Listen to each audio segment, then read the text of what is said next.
Olá, pessoal! Vamos dar continuidade ao nosso curso completo de licitações e contratos. Nesse nosso módulo 4, nós vamos trabalhar o termo de referência. O que é o termo de referência, seus principais elementos e a importância de um termo de referência bem elaborado. Afinal de contas, então, o que vem a ser o termo de referência? O termo de referência, ele não foi trabalhado lá na Lei 8666. Na Lei 8666, nós temos o projeto básico e o projeto executivo como os principais documentos de uma contratação pública.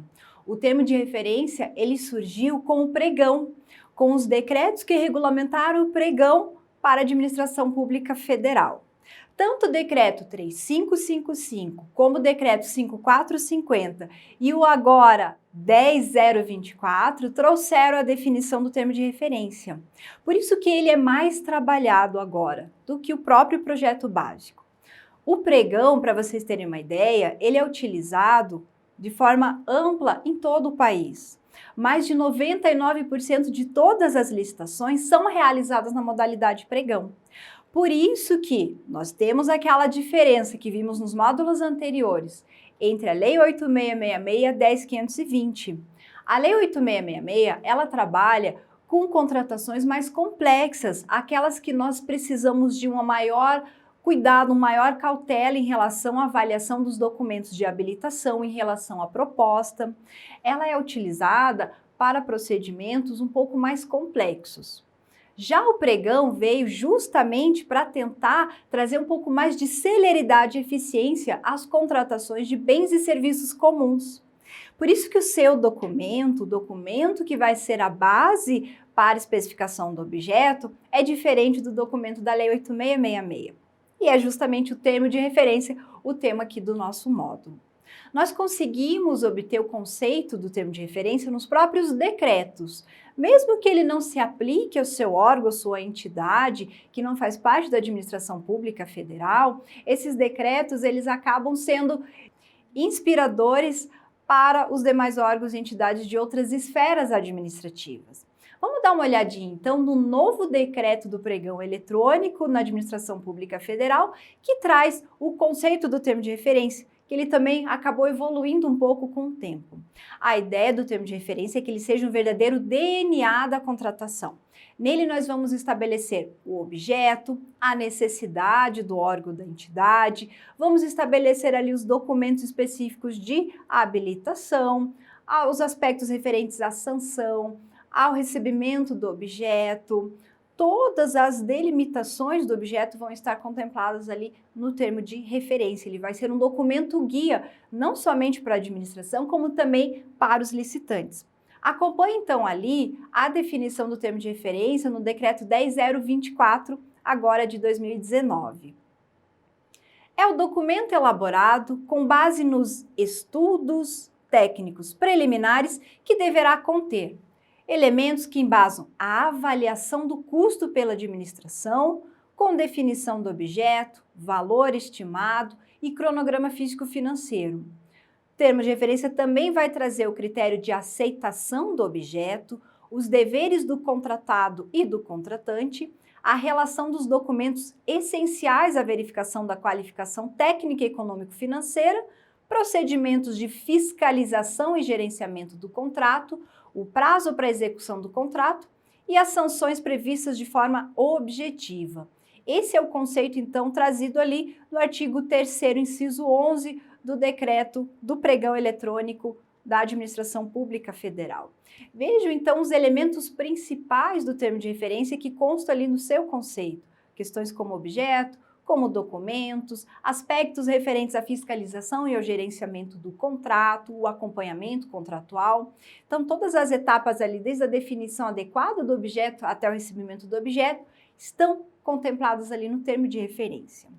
E é essencial ter muito cuidado na elaboração do termo de referência, para que ele seja, de uma forma objetiva, elaborado, para que consiga cumprir com todos os princípios da licitação, como promover um julgamento objetivo, promover isonomia em todos os licitantes, com base justamente nesses elementos e nas características que vão ser incluídas no termo de referência. E de quem é a função de elaborar o termo de referência? Será da comissão de licitação? Do pregoeiro? Do órgão requisitante daquele objeto, daquela necessidade? De quem será? Nós conseguimos obter essa resposta também ali nos decretos do pregão para a Administração Pública Federal. O decreto 3555, por exemplo, diz que é do órgão requisitante. O decreto novo, o 10024, ele não fala de quem que é a competência para a elaboração do termo de referência. O importante é, quem vai elaborar o termo de referência tem que ter conhecimento suficiente daquele objeto para estabelecer todas as suas especificações, para compreender o que é importante e necessário para o julgamento objetivo das propostas, em relação aos requisitos de participação do licitante, em relação a todas as especificações, todas as obrigações para a completa e correta execução de todo o objeto. Enfim, quem elabora geralmente é quem tem conhecimento acerca daquele objeto.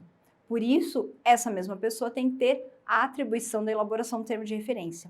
Mas não necessariamente uma única pessoa vai elaborar. Pode ser que uma equipe seja designada de acordo com todas as especificidades do objeto. O importante é que quem tiver conhecimento e possa contribuir para a adequada execução de todo o objeto, elabore o termo de referência com muita responsabilidade. E, é claro, verificando toda a importância da atribuição da elaboração de um termo de referência bem adequado. Se houver qualquer tipo de irregularidade ao longo da licitação e ao longo da execução do contrato e que decorram de um termo de referência mal elaborado, quem elaborou pode vir a responder pelos órgãos de controle ou pelo Poder Judiciário pelas falhas detectadas ali no termo de referência. Então acompanhe ali também, no próprio decreto 3555, quem que é o responsável pelo termo de referência. Órgão requisitante em conjunto com a área de compras. A Instrução Normativa 05 de 2017, que dispõe sobre os serviços continuados ou não da Administração Pública Federal. Ali no artigo 29, parágrafo 2º, consta: cumpre ao setor requisitante a elaboração do termo de referência ou projeto básico, a quem caberá avaliar a pertinência de modificar ou não os estudos preliminares, o gerenciamento de risco, a depender da temporalidade da contratação, observado o disposto no artigo 23. Então está aí, quem que deve elaborar? Quem tem conhecimento, área requisitante, área de compras, área de serviços, enfim, quem conhece aquele objeto. E quais seriam os elementos principais de um termo de referência? Eu trouxe aqui para vocês aquilo que eu considero um mínimo para estar contemplado ali no termo de referência. Mas é claro que é o caso concreto, é o objeto que vai determinar o conteúdo mínimo do termo de referência. Acompanhe ali. Nós temos então o objeto, a justificativa da necessidade, as características e especificações técnicas do objeto, quantidades, valor estimado da contratação, planilha de composição de custos, pontuação para técnica e preço, definição dos métodos e estratégia de suprimento, local para entrega ou para execução do serviço, prazo para entrega ou execução do serviço, critérios de medição e pagamento, condições de recebimento do produto ou do serviço, formalização e prazo de vigência do contrato, se for o caso, exigências específicas de habilitação, previsão de materiais, instalações ou equipamentos necessários, prazo de garantia, indicação de pessoal técnico adequado, capacidade técnica necessária, amostra, obrigações da contratada e da contratante, acompanhamento e fiscalização do contrato, sanções administrativas e quem que é o responsável pela elaboração do termo de referência e a data da elaboração. Como vimos, há uma série de elementos. Mas vale ressaltar, vai depender sempre do objeto, as características do objeto. Pode ser que um objeto, para sua completa compreensão, necessite de mais elementos no termo de referência. Para outros que são um pouco mais simples, não vou precisar de todos esses elementos, como por exemplo a questão da amostra, qualificação técnica, enfim, é o caso concreto que vai definir o conteúdo mínimo do termo de referência. Agora, pessoal, vamos estudar um pouco desses elementos do termo de referência. Começando pelo objeto. Descrição do objeto. O objeto de uma licitação ele tem que ser descrito da forma mais fácil possível da sua compreensão. Tem que ser objetivo, direto, não pode direcionar a determinada marca ou determinado licitante, ele não deve ter características excessivas que acabem trazendo algum tipo de dificuldade para sua compreensão. A descrição do objeto, como consta ali no material, deve conter os principais elementos que o identificam e ser apresentado de maneira sucinta e clara, indicando-se características ou atributos fundamentais para a individualização do bem objeto do certame, permitindo por parte dos interessados oferecimentos de materiais, equipamentos ou serviços que atendam às necessidades da administração. A descrição do objeto, ela é essencial justamente para a compreensão, para verificar o interesse dos licitantes. É essa descrição do objeto que vai ser contemplada lá no preâmbulo do edital. E é essa mesma descrição que vai ser publicada nos órgãos oficiais, no jornal oficial, no site do órgão da entidade. Por isso que é relevante que ele seja sucinto e claro, para que os licitantes possam identificar o seu interesse em participar. Por exemplo, se é a aquisição de algum produto, o objeto da licitação é a aquisição de determinado produto, incluindo características básicas. Todas as demais características, a descrição técnica de todo esse objeto vem num segundo momento no termo de referência. Mas esse objeto é essencial que ele seja definido de forma clara ali no termo de referência. Inclusive, há uma súmula do TCU, a 177, que define como que deve ser estabelecido esse objeto. Acompanhe ali no material.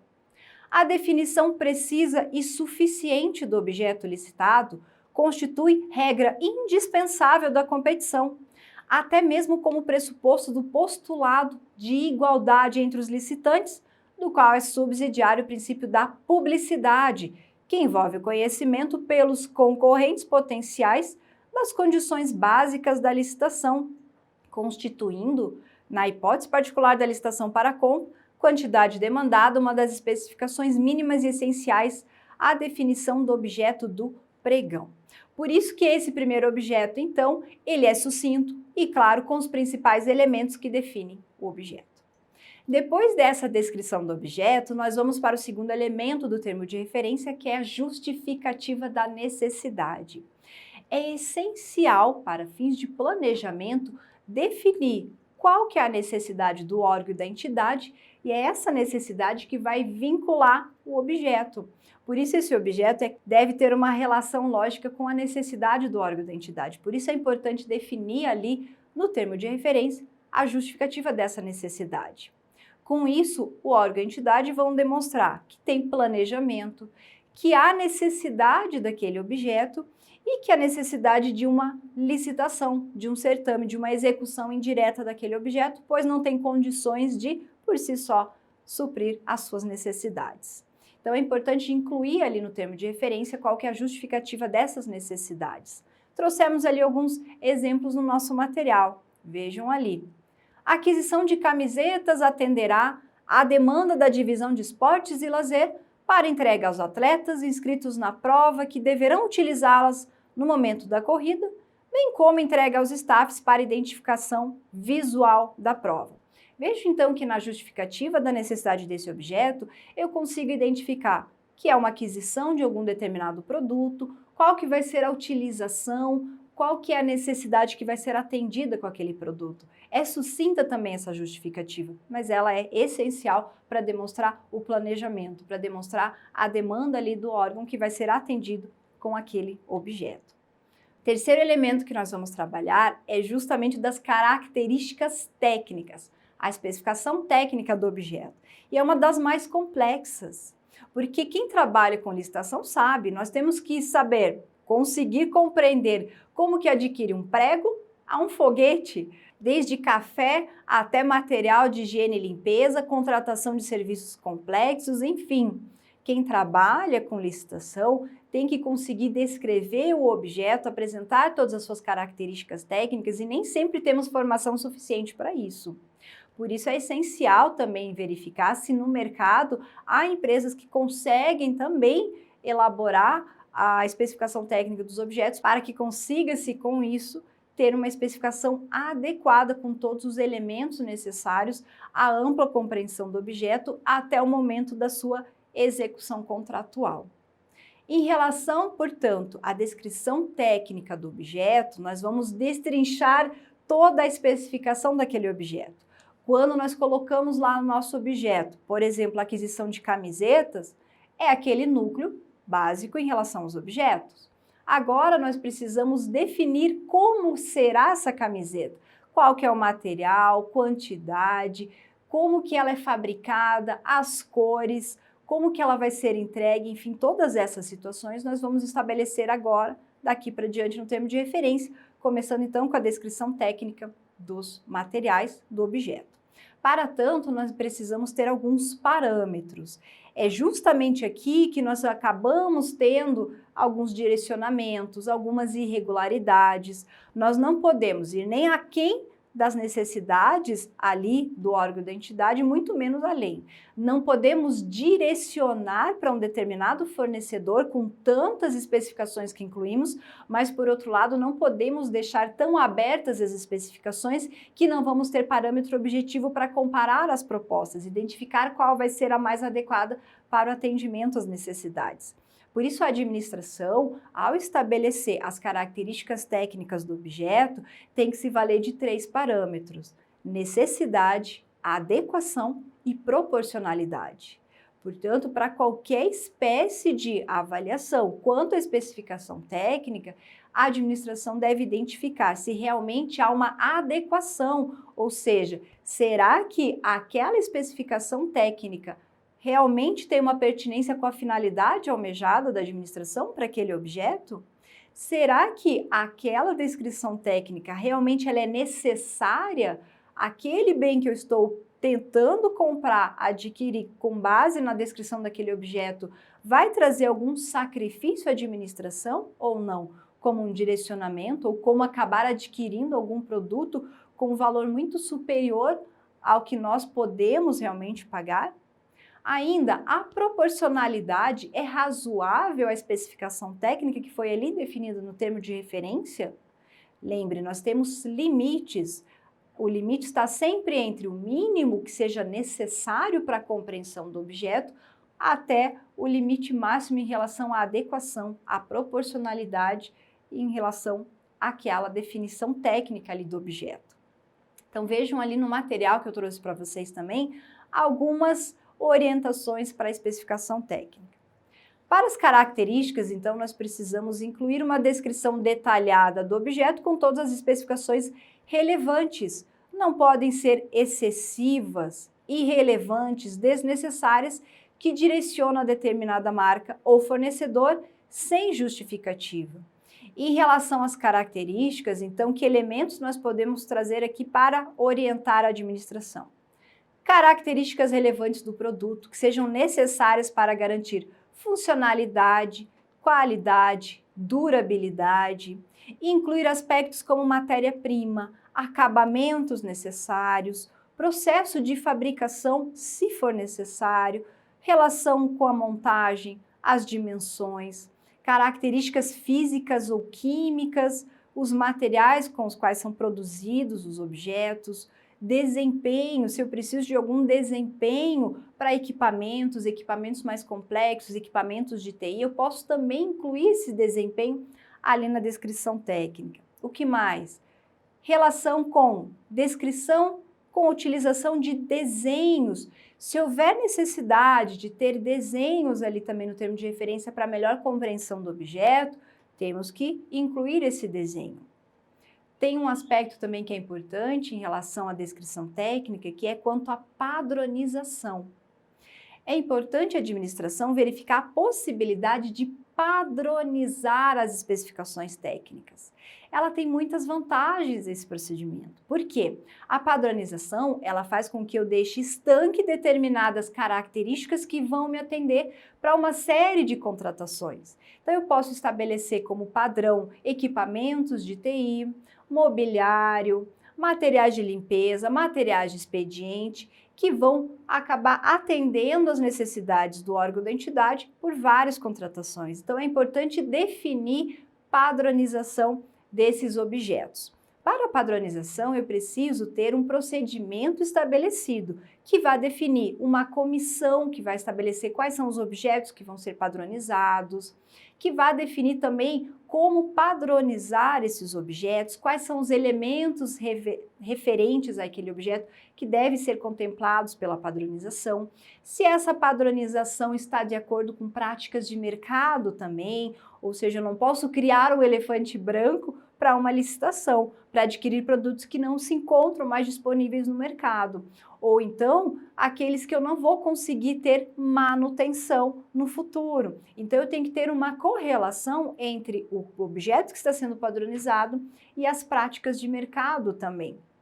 A padronização também facilita no estoque desses objetos, facilita na manutenção e facilita também na própria utilização desses objetos. Se eu já tenho objetos padronizados, equipamentos padronizados, quem vai operar esses equipamentos já tem um manual ali com todos os procedimentos ali para aquele objeto padronizado.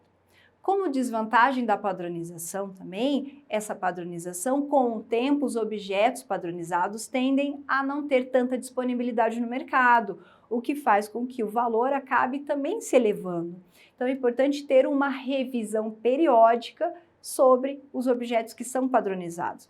Mas a padronização tem mais benefícios do que prejuízos para a administração, por isso é importante definir a possibilidade de padronizar objetos licitatórios. Temos com isso um ganho de eficiência e vários outros benefícios ali que já foram comentados. Ali no material também trouxemos questões da padronização em relação à abrangência, à flexibilidade e à praticidade dos objetos padronizados. Para isso, como comentei, a necessidade de uma comissão ou de uma equipe, um mapeamento desses objetos, apresentar também as vantagens e desvantagens do processo de padronização. Enfim, esse procedimento ele tem a ver então com as especificações técnicas do nosso objeto ali no termo de referência. Trouxe também o acórdão do TCU que fala justamente sobre a especificação. Acompanhem ali. A administração, ao descrever o objeto licitado, não pode adotar especificações dissociadas da necessidade a suprir, uma vez que isso poderia conduzir à elevação dos gastos contratados. Não pode também, por outro lado, deixar de fixar especificações mínimas, porque isso, embora possa levar a preços menores, resultaria em contratação inútil em face daquilo que se pretende atender, o que não representa vantagem alguma para a administração. O dever de buscar a contratação mais vantajosa impõe, portanto, a necessidade de fixação de limites superiores e inferiores para a especificação do objeto. Acima deles, o gasto pode ser superior ao necessário. Abaixo, a contratação pode resultar inútil. Por isso é essencial sempre identificar se aquele objeto, de acordo com as especificações técnicas que foram verificadas ali para o termo de referência, se eu tenho disponibilidade de mercado, se são adequadas, se são proporcionais e com isso eu consigo ter uma representatividade de mercado para conseguir comparar e promover o julgamento das propostas de forma objetiva e sempre atendendo às necessidades ali da administração. Veja outro acórdão ali do TCU a respeito do tema. Necessidade das especificações e mercado. O TCU determinou a uma entidade que realize estudos prévios devidamente formalizados em documentos que comprovem a real necessidade das especificações definidas para equipamentos que serão adquiridos. Efetue prospecção de mercado, que aponte a existência de um número razoável de fornecedores aptos a atender todas as especificações técnicas do edital e entregar o equipamento especificado no prazo estipulado naquele documento, apensando aos autos do processo de contratação os resultados desse trabalho. É essencial, então, fazer essa prospecção de mercado. Nós já vimos nos módulos anteriores a necessidade desse diálogo com o mercado, não somente para identificar o valor estimado da contratação, mas também para verificar se o objeto está condizente com práticas de mercado e essas práticas possam atender às necessidades da administração. Importante sempre verificar a evolução tecnológica também desses objetos para conseguir acompanhar essa evolução e trazer objetos que realmente tragam eficiência às contratações com preços que sejam condizentes aos de mercado. Trouxe também aqui para vocês o exemplo o caso das galinhas assassinas. Não sei se vocês já conhecem, mas ele é muito interessante. Por quê? Porque ele traz justamente esse aspecto a respeito da especificação técnica do objeto. Por vezes, quando nós esquecemos um elemento no termo de referência, faz com que tenhamos um resultado totalmente diferente daquele que planejamos lá na etapa preparatória da licitação. Para quem não conhece, então, esse caso das galinhas assassinas, vou contar a história. Reza a lenda que uma capital aqui no Brasil muito quente sofreu uma infestação de escorpiões. Esses escorpiões acabavam representando um problema grave à saúde pública do município. Para exterminar, então, esses escorpiões, foram feitos vários estudos, análises, como que eles poderiam excluir esses escorpiões ali no município. Então, de todos esses estudos, pensaram em engenharia genética, mas seria muito caro, muito custoso ali para o município. Em relação a fumacê também, que é bem conhecido aí no interior, porém esse fumacê podia trazer outros prejuízos à saúde pública. Enfim, alguém teve uma ideia brilhante. Quem que é o predador natural do escorpião? A galinha Penosa e prosaica. Ela poderia comer os escorpiões e assim eliminar essa praga, esse problema que o município estava sofrendo. Claro, para adquirir as galinhas precisava realizar uma licitação e assim foi feito. Foi feito todo o planejamento, elaboração de termo de referência, pregão eletrônico e foi vencedora uma determinada empresa. No dia da entrega, estavam naquela expectativa de abrir o caminhão e as galinhas saírem para comer os escorpiões e acabar com o problema ali da cidade. Porém, no dia da entrega, estranharam quem estava ali na comissão de recebimento. Era um caminhão frigorífico que veio entregar as galinhas. Mas, num primeiro momento, pensaram que poderia ser alguma ação de bem-estar animal, afinal de contas, a cidade ali estava muito quente, sofrendo muito com o calor. Não era nada disso, não. O caminhão frigorífico veio entregar frangos congelados. Por quê? Porque no momento de especificar todo o objeto ali no termo de referência, esqueceram de incluir que as galinhas deveriam ter sido entregues vivas e não congeladas. O normal do mercado, quando você adquire, são frangos congelados para alimentação. Como isso saiu do plano do usual, os licitantes não entenderam e acabaram entregando o frango congelado e foi uma grande frustração para toda a cidade. Essa história nós conseguimos identificar ali na internet, nas ondas da internet. Então vejam, pessoal, a importância de definir todas as características, todos os elementos para a especificação adequada do objeto. Nunca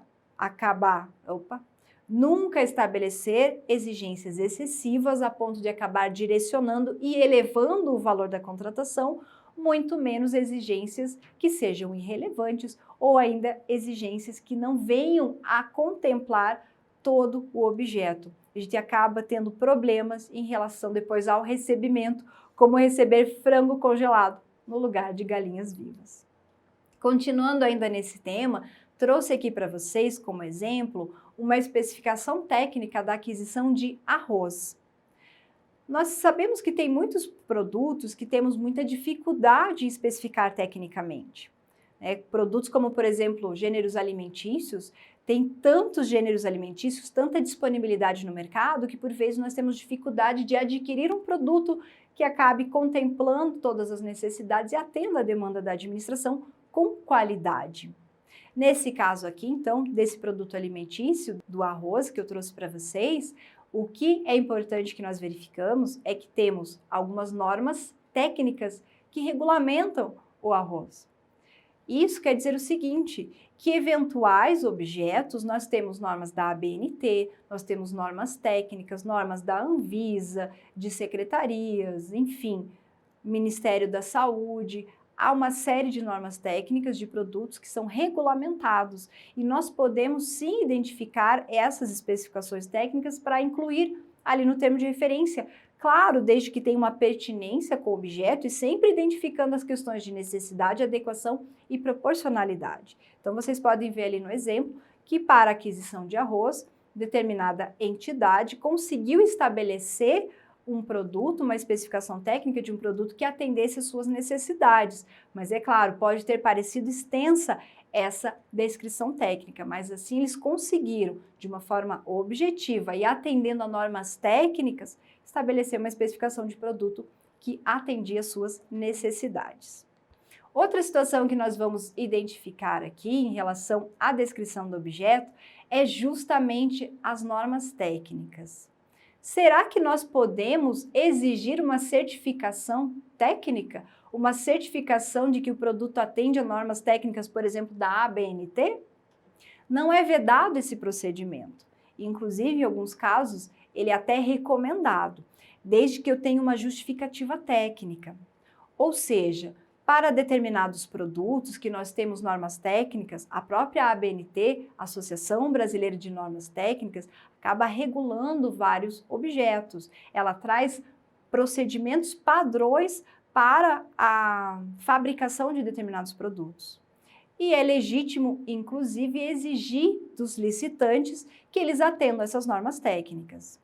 Os cuidados que temos que ter são os seguintes. Primeiro, identificar se há uma norma técnica, se ela é vigente, se realmente aquela norma técnica vai trazer uma especificação que atenda às necessidades daquela entidade do órgão. E eu tenho que justificar a exigência do atendimento dessa norma técnica. E como que eu vou exigir esse atendimento? Eu posso, por exemplo, indicar no edital que os licitantes tragam certificação de atendimento a essas normas técnicas, tá? Mas para isso eu tenho que estabelecer no edital todas as regras. Em relação ao atendimento às normas técnicas, a vigência dessas normas, tem que tomar bastante atenção, muitas dessas normas vão sendo alteradas anualmente, então eu tenho que sempre pegar uma norma atualizada e como que ele vai fazer a prova do atendimento dessa norma. Pode ser com certificado, pode ser também com avaliação de amostras, enfim. Eu tenho que estabelecer todas essas regras ali no edital. Inclusive, ali no material, nós temos um acórdão do TCU que prevê essa possibilidade do atendimento às normas da ABNT, desde que tenha justificativa plausível no processo da contratação.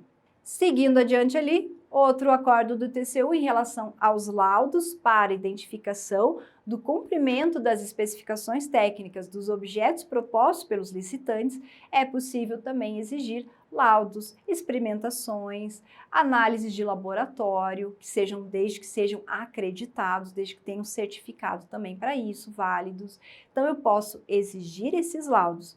A exigência sempre se fará do licitante que estiver provisoriamente em primeiro lugar, não de todos os licitantes, porque há um custo excessivo em relação a esses laudos.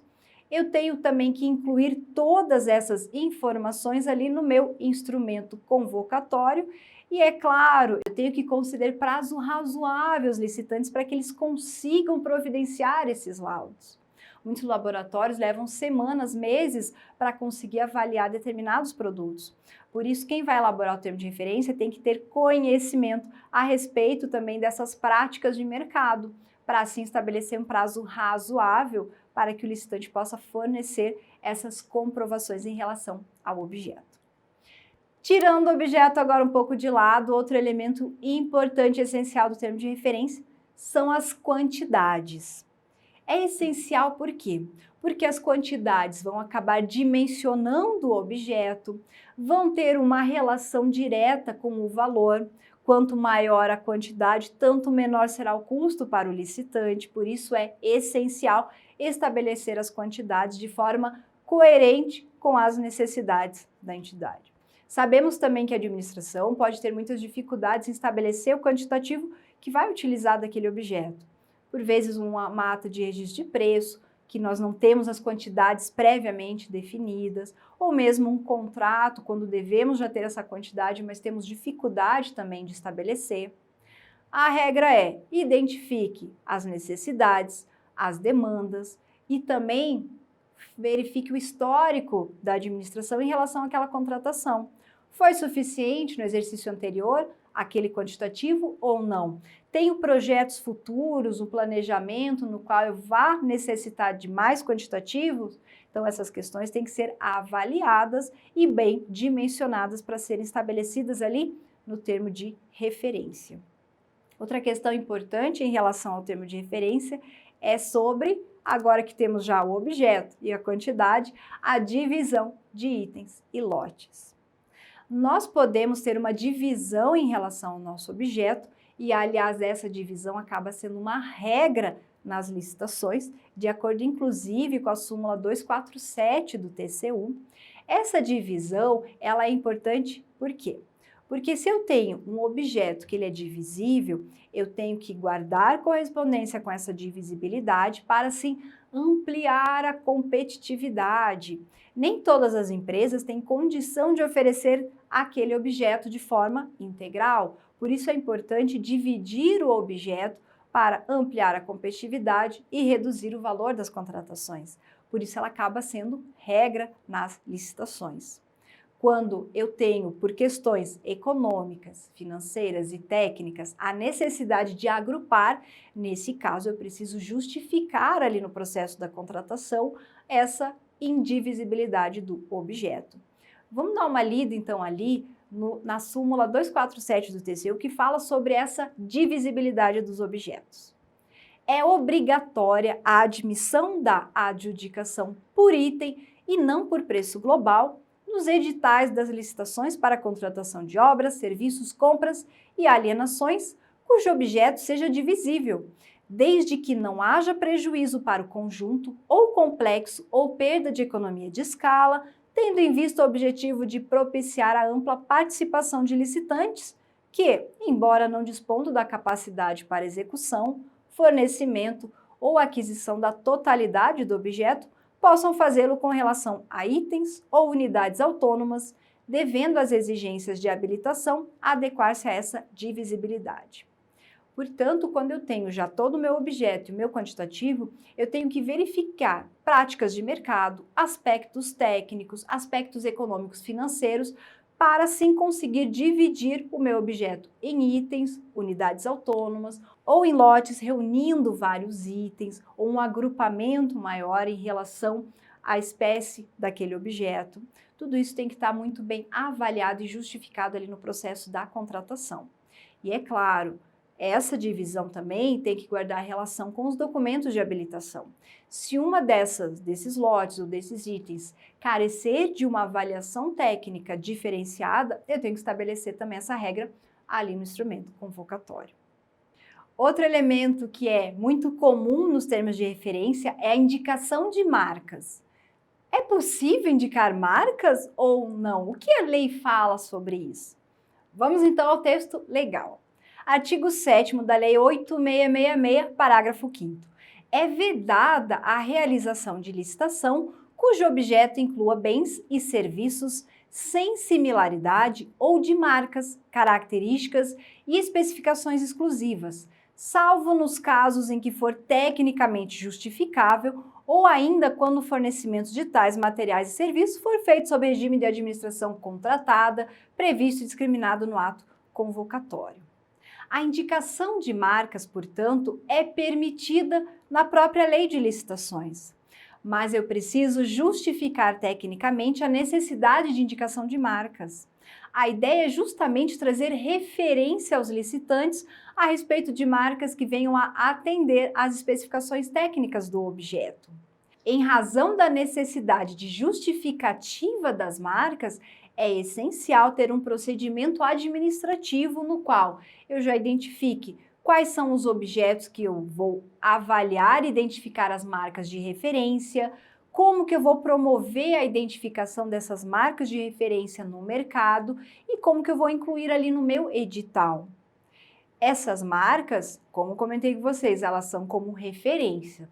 Porém, para determinados objetos nos quais há uma justificativa técnica que demonstre que apenas uma marca atende, então nesse caso eu vou estabelecer ali no meu instrumento convocatório que somente uma marca pode ser aceita pela administração em detrimento das demais marcas. Isso também demanda justificativa técnica ali no processo da contratação.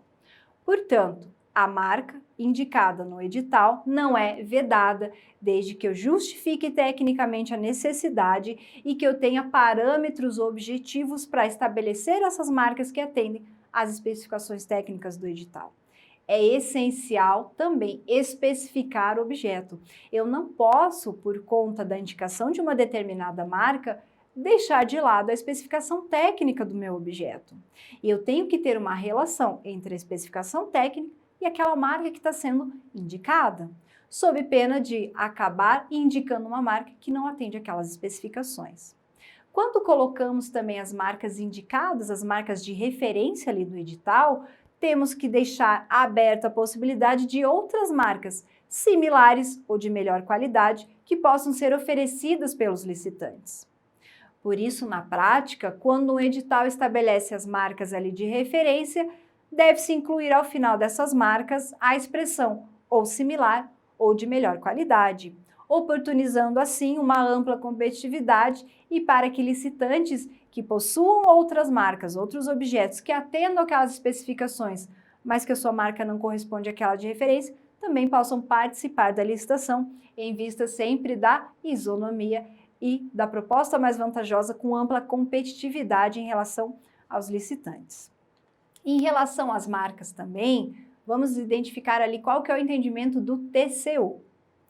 Permite-se a menção à marca de referência no edital como forma ou parâmetro de qualidade para facilitar a descrição do objeto, caso em que se deve necessariamente acrescentar expressões do tipo ou equivalente, ou similar, ou de melhor qualidade, podendo a administração exigir que a empresa participante do certame demonstre desempenho, qualidade e produtividade compatíveis com a marca de referência mencionada, acórdão de 2016.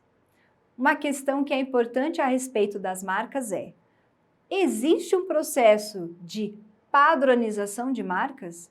De pré-qualificação de marcas? Será que a lei permite a homologação de marcas ou não?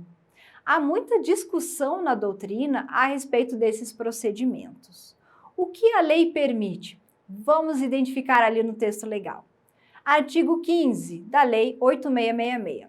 As compras, sempre que possível, deverão atender ao princípio da padronização, que impõe a compatibilidade de especificações técnicas e de desempenho, observadas, quando for o caso, as condições de manutenção, assistência técnica e garantia oferecidas.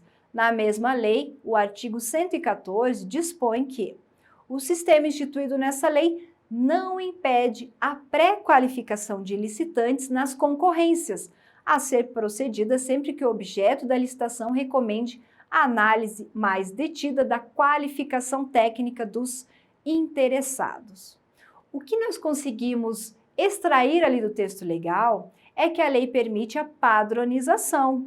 A padronização, como uma medida de eficiência, como nós já vimos anteriormente, ela pode acabar ocasionando a indicação de determinadas marcas. Por isso, essas marcas decorrentes de um processo de padronização estão de acordo com o que a lei permite. Quando a lei fala sobre a pré-qualificação, ela estabelece a pré-qualificação em relação aos critérios de habilitação, a participação do licitante no certame, e não em relação às propostas, não em relação aos produtos. Por isso, o que tem predominado na doutrina é a inviabilidade de uma pré-qualificação de marcas, ou seja, aquele procedimento no qual os interessados em participar de uma licitação apresentam seus produtos vão ser avaliados e as suas marcas serão pré-qualificadas. De forma geral, não se compreende como possível e viável esse procedimento porque a lei nada tratou sobre a pré-qualificação de marcas, apenas a pré-qualificação de licitantes em relação aos documentos de habilitação, qualificação técnica para as concorrências. Então, carece de amparo legal a pré-qualificação de marcas. Em relação à padronização, nós já comentamos, e a homologação de marcas tem esses aspectos ali em relação à vedação legal. Agora, outro aspecto importante aqui para o termo de referência é a possibilidade de exigência de amostra, já pegando um gancho ali na especificação técnica dos produtos e também na indicação de marcas. O que vem a ser a amostra? A amostra, pessoal, é um exemplar do objeto que eu vou avaliar tecnicamente, identificar a compatibilidade daquele objeto com a descrição técnica do edital. A amostra, por vezes, ela é essencial para a correta compreensão do objeto que está sendo oferecido pelo licitante. A amostra, para que eu possa exigir no edital, eu tenho que incluir todos os parâmetros ali necessários para a sua avaliação. Primeiro e principal, necessidade da amostra. Será realmente que há necessidade de avaliação de um determinado produto, de uma amostra, de um exemplar daquele objeto? Ou simplesmente com a descrição técnica eu teria condições de avaliar aquele objeto?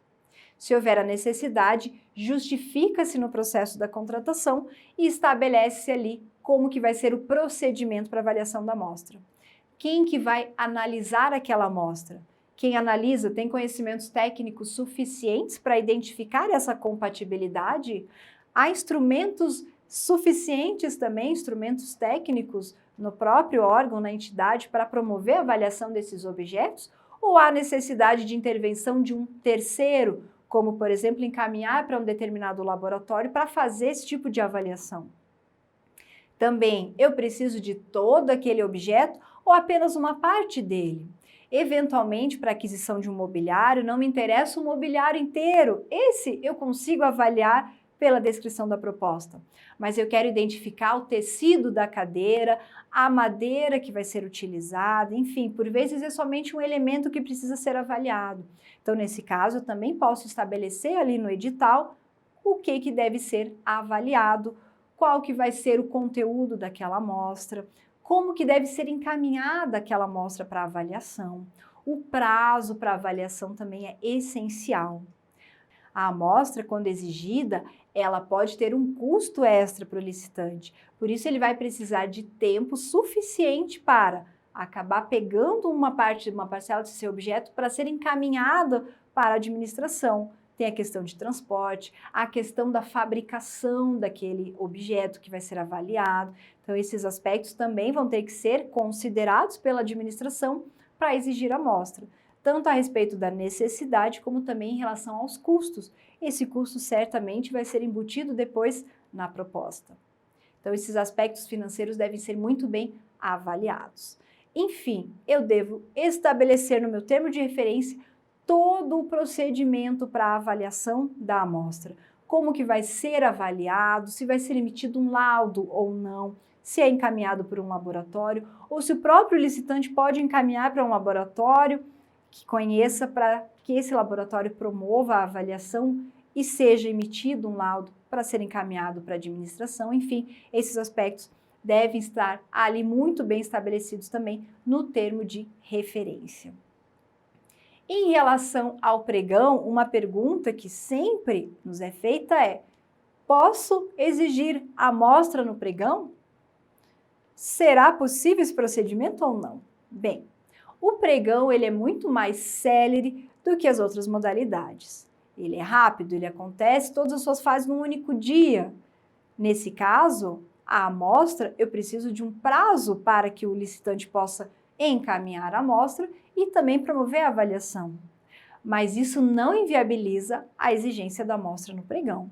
Mesmo utilizando a modalidade pregão, se houver necessidade identificada para a avaliação daquele produto que está sendo ofertado pelo licitante, eu posso sim incluir a necessidade da amostra também no edital do pregão, desde que, como nas outras modalidades, todo esse procedimento esteja muito bem regulamentado ali no edital da licitação, ali no termo de referência. O próprio TCU já avaliou essa possibilidade de exigência de amostra na modalidade pregão. Vamos dar uma olhadinha, então, nesses entendimentos do TCU a respeito do pregão e das amostras. Acompanhe ali na tela. A exigência de apresentação de amostras é compatível com as licitações realizadas mediante pregão, inclusive na forma eletrônica, e deve ser requerida na fase de classificação das propostas e somente do licitante provisoriamente classificado em primeiro lugar. É uma regra, inclusive, em relação às amostras, de somente exigir do licitante que estiver provisoriamente classificado em primeiro lugar. Isso porque para evitar gastos e custos desnecessários para os demais licitantes.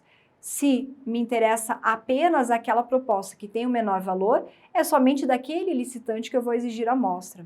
Eu não posso, portanto, exigir a amostra de todos os licitantes como condição de participação da licitação, somente daquele que estiver classificado provisoriamente em primeiro lugar. Vamos ver mais alguns entendimentos. Adote editais de pregão critérios objetivos, detalhadamente especificados para avaliação de amostras que entender necessárias à apresentação. Somente as exija do licitante classificado provisoriamente em primeiro lugar no certame. É importante pontuar desse entendimento do TCU o aspecto quanto à especificação do edital, a especificação do objeto. Vejam, é a mesma situação das marcas. Não é porque eu vou exigir uma amostra que eu não vou ter cautelas em relação às especificações técnicas do objeto. E são essas especificações que vão vincular a avaliação da amostra. Vejam que se você coloca lá no seu objeto, aquisição de camisetas brancas, o que eu posso avaliar nessas amostras? Se é uma camiseta e se é branca, mas eu não estabeleci a gramatura, o tecido, não estabeleci como que é o acabamento, as dimensões. Eu não posso, portanto, avaliar as amostras se eu não tenho essas especificações ali descritas no meu edital. Por isso que há sempre essa necessidade de identificar o seu objeto, especificar adequadamente e com base em todas essas descrições eu posso avaliar a amostra. Por fim, um último entendimento do TCU sobre as amostras. Limite-se a exigir a apresentação de amostras na fase de classificação das propostas apenas ao licitante provisoriamente em primeiro lugar e desde que de forma previamente disciplinada e detalhada no instrumento convocatório, observados os princípios da publicidade dos atos, transparência, contraditório e ampla defesa. Portanto, pessoal, essencial. A necessidade de amostra justifica. A amostra, todos os seus parâmetros devem estar estabelecidos no instrumento convocatório. Ele que vai vincular todos os parâmetros ali da amostra e atendendo aos princípios da isonomia, do julgamento objetivo e da publicidade. Eu não posso, no decorrer ali do certame, exigir a amostra se eu não incluir essa necessidade, se eu não disciplinei ali no edital todos os seus parâmetros, ok? Outro elemento que vamos avaliar aqui em relação ao termo de referência é o método e a estratégia de fornecimento. Para objetos nos quais vão ser entregues periodicamente, serviços que são executados periodicamente, há necessidade de estabelecer regras a respeito do método ou de como vão ser executados esses objetos. Então, ali no termo de referência, eu tenho que colocar regras claras a respeito da periodicidade, de horários, de locais, de como que deve ser realizado aquele serviço, de como e onde vai ser entregue aquele objeto, enfim, todos esses parâmetros necessários e para atender às regras ali da própria administração. Vejam ali no material alguns exemplos. Primeiro ali, realização dos serviços deverá ter início em até 24 horas contados da data de autorização constante na ordem de serviço. Outro exemplo de um contrato, prazo máximo para início dos serviços é de 10 dias a contar da data da assinatura, prazo global para a conclusão e entrega da obra é de 12 meses, que será contado a partir do 10º dia da data da assinatura do contrato. Então, as questões a respeito de início do objeto, dos serviços, a entrega, os prazos, datas, tudo isso deve ser muito bem estabelecido ali também no termo de referência. Outro exemplo que eu trouxe para vocês ali no material é em relação a serviços continuados, vejam ali. Os serviços de limpeza, conservação e higienização deverão ser prestados em 9 postos distribuídos nas secretarias estaduais conforme a tabela abaixo. E na tabela ali tem o local, o tipo do serviço, o turno, os dias da semana, a quantidade de postos. Isso para conseguir estabelecer todos os procedimentos ali para a execução do objeto, essenciais para os aspectos de mobilização do futuro contratado, em relação aos prazos, uma orientação quanto aos serviços, quanto ao objeto, essenciais ali para serem incluídos também no termo de referência. Lembrando que o termo de referência, ele vai vincular todos os aspectos nucleares do objeto. E é com base nesse termo de referência, nessas informações, que os licitantes vão ter condições de elaborar as suas propostas para a administração. E assim nós terminamos os principais elementos aqui desse módulo 4 a respeito do termo de referência. Fique conosco, na sequência nós vamos trabalhar o valor estimado da contratação.